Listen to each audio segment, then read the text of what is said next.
కళ్యాణం మనం చేయగల సమర్థమైనా కానీ చేయమని చెప్పింది సనాతన ధర్మం. సనాతన ధర్మంలో దేవతల కళ్యాణం చేసి వారి ఆశీస్సులు పొందండి అని చెప్పింది.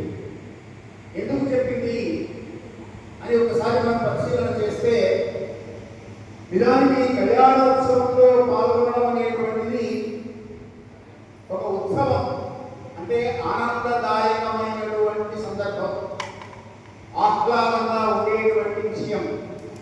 ఈ ఉత్సవాలకు ఊళ్ళో అందరినీ పిలవండి అన్నారు. అంటే ఊరందరూ కూడా సంతోషించాలి. మనందరం సంతోషంగా ఉంటే స్వామివారికి సంతోషం అంతకంటే ఏముంటుంది. అందుకని మనని సంతోషంగా ఉండడం కోసం ఇటువంటి కళ్యాణోత్సవాలు నిర్వహించండి. తద్వారా సమస్త మానవాళికి ఆనందము కళ్యాణము రెండు కూడా కలిగేటట్టుగా చూడండి అన్నారు.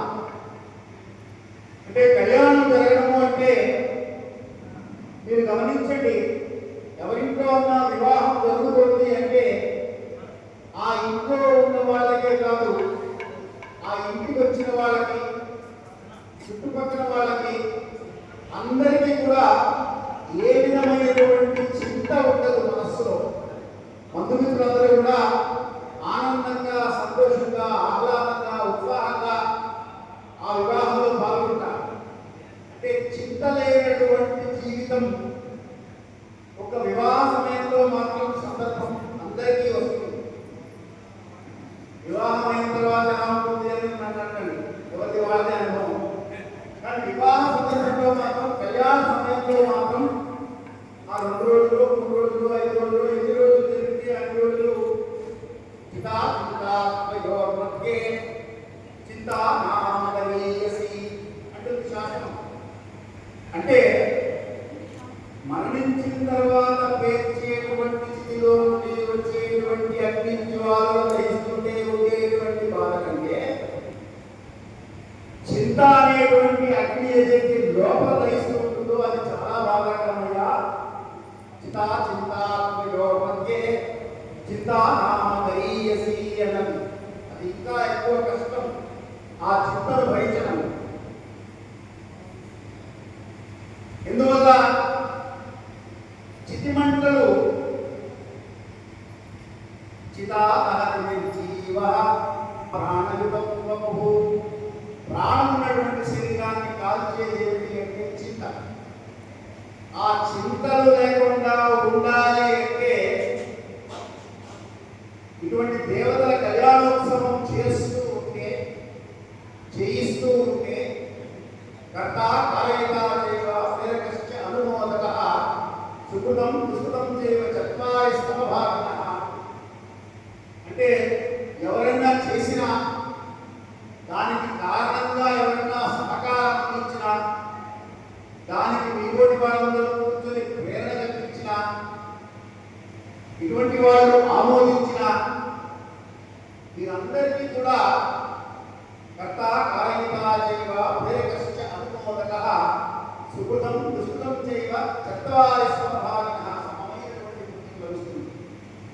అందరూ నిర్వహించే శక్తి ఉండదు, అందరికీ అవకాశం ఉండదు, అందరూ వాళ్ళే చేయాలి అంటే చేయగల సమర్థత ఉండదు, అవకాశం ఉండదు, ఆర్థిక శక్తి ఉండదు, వెసులుబాటు ఉండదు, వీలు కలగదు, ఏవో ఇబ్బందులు వస్తూ ఉంటాయి.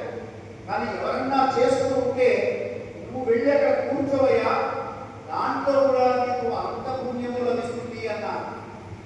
నీకు ఏది శక్తి అయితే యథాశక్తిగా నువ్వు సహాయ సహకారాలు అందించు. నీకు భగవంతుడు బలమిచ్చాడు, భుజబలమిచ్చాడు, ఆ విగ్రహాలు మోసుకొచ్చి అక్కడ పెట్టు. నీకు ధనబలమిచ్చాడు, ధన సహాయం చేయి. నీకు విద్యాబలమిచ్చాడు, దాంతో ఏమన్నా కవితలు రాయి, లేదా పదలు చెప్పు, 4 మాటలు చెప్పు, 4 మాటలు మంచి మాటలు నలుగురికి చెప్పు. స్వామివారి కళ్యాణం అవుతున్నది, ఆ కళ్యాణంలో మనం కూర్చుంటే మనకి పుణ్యం. కూర్చువారులకు చూడవచ్చట, పుణ్య పురుషులకు ధన్యభాగ్యమట అని సీతారామ కళ్యాణోత్సవంలో మనం ఆ పాట విని ఉన్నాం. అలాగే దేవుడు ఏకో దేవః శివోవా కేశవోవా అంట, ఏకం ప్రబోధా వదంతి, ఏరు వేరైనా అంతా ఒకటే, విష్ణువు విష్ణువు చెప్తారు అని మొదలు పెడుతున్నాం.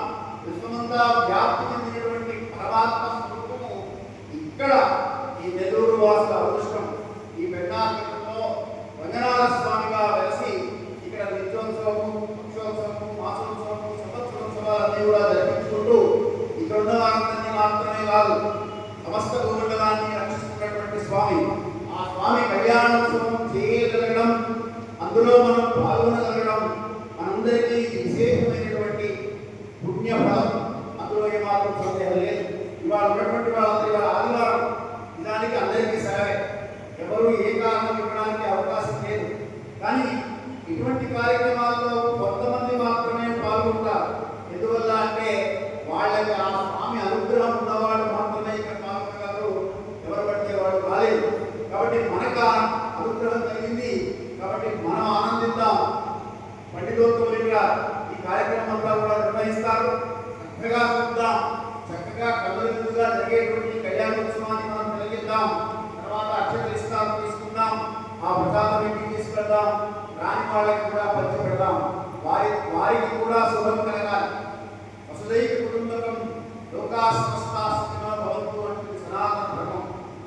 సనాతన ధర్మంలో మనకి మూలము నేను బాగుండాలి అని ఏ పని చేయవద్దయ్యా, నేను బాగుండాలి, నాతో పాటు విశ్వమంతా బాగుండాలి అనేటువంటి పనులు చేయని చెప్పింది. కాబట్టి అందులో భాగంగానే ఇటువంటి కళ్యాణోత్సవాల ద్వారా ఇవాళ మనం కోరబోయే సంకల్పం ఏమిటి అంటే విశ్వ కళ్యాణం. అంటే విశ్వంలో ఉన్నటువంటి వాళ్ళందరూ బాగుండాలి. రాని వాళ్ళని శిక్షించడం, వచ్చిన వాళ్ళని మెచ్చుకోవడం సనాతన ధర్మంలో పద్ధతి కాదు. సనాతన ధర్మంలో విపాత్పశూనాం చక్షుపాత్పశూనాంశ్చ అంటే మనుష్య జాతి మాత్రమే కాదు, 84 లక్షల జీవరాశులు ఉన్నాయి. ఉత్సవాలు జరిగించి దర్శించి ఆ ప్రసాదాలు స్వీకరించి స్వామివారి అనుగ్రహాలు, అమ్మవారి అనుగ్రహానికి పాత్రలైతే ఆ పాత్రత మనని ఆనందంగా జీవితం